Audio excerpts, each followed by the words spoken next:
Hola queridos amigos y hermanos, vamos a tener un repaso de nuestra primera lección en Doctrina Bautista.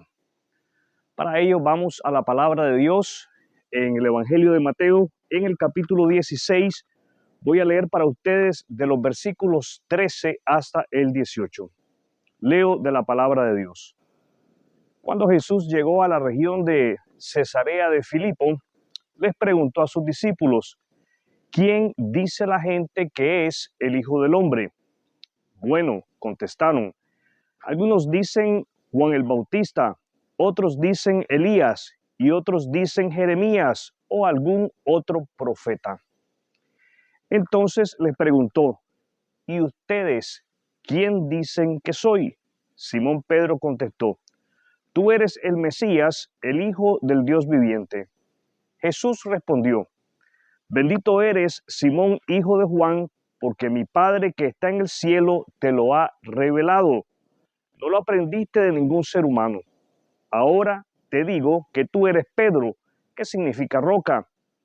Y sobre esta roca edificaré mi iglesia, y el poder de la muerte no la conquistará. Esta es la primera vez que se hace mención de la palabra iglesia en el Nuevo Testamento. Y tenemos que la palabra iglesia es una transliteración de la palabra eclesia del griego al español.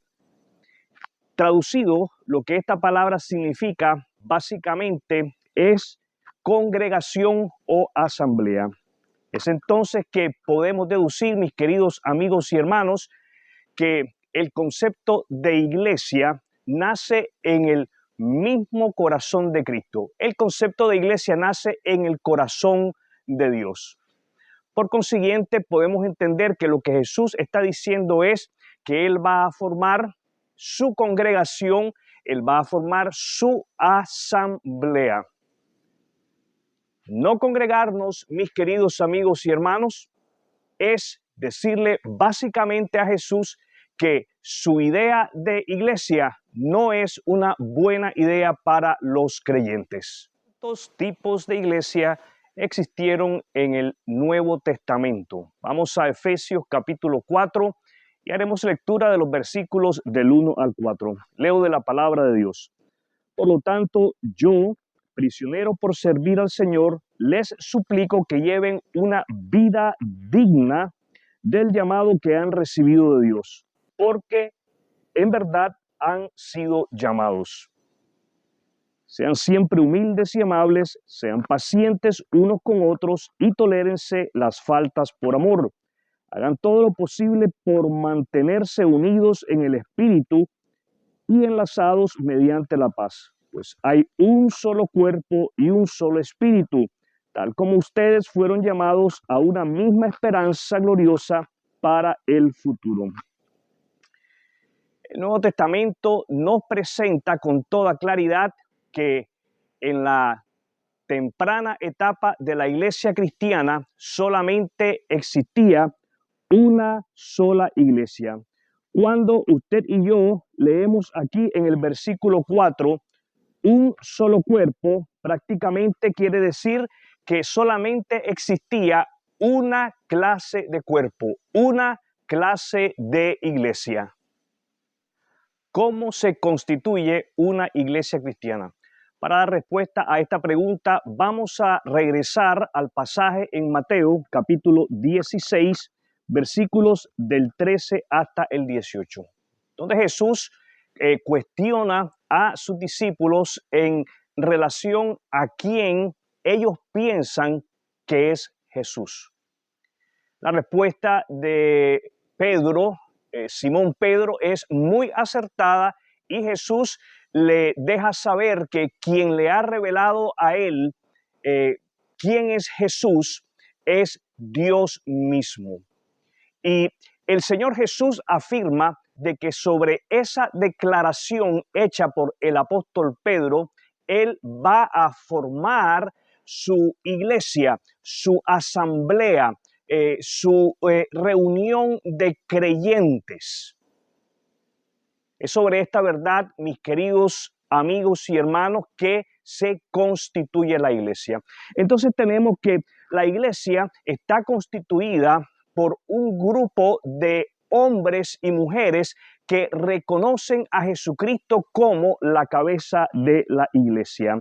No solamente lo reconocen como la cabeza de la iglesia, sino que reconocen que su sacrificio expiatorio sirve para la justificación de aquellos que se congregan. Este grupo de creyentes que se reúnen en una asamblea prácticamente dependen de la obra del Espíritu Santo para su santificación. Ellos se reúnen porque han aceptado la verdad del Evangelio y están de acuerdo en mantener los mandatos y las enseñanzas de nuestro Señor Jesucristo.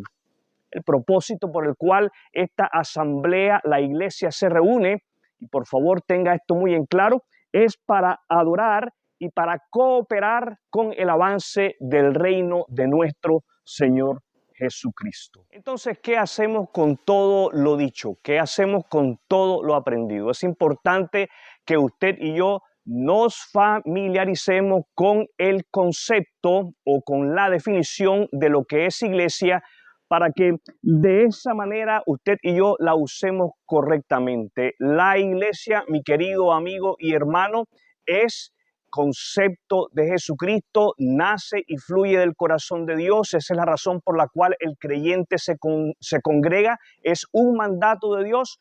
Dejar de congregarnos es básicamente decirle a Dios: no estoy de acuerdo con tu idea.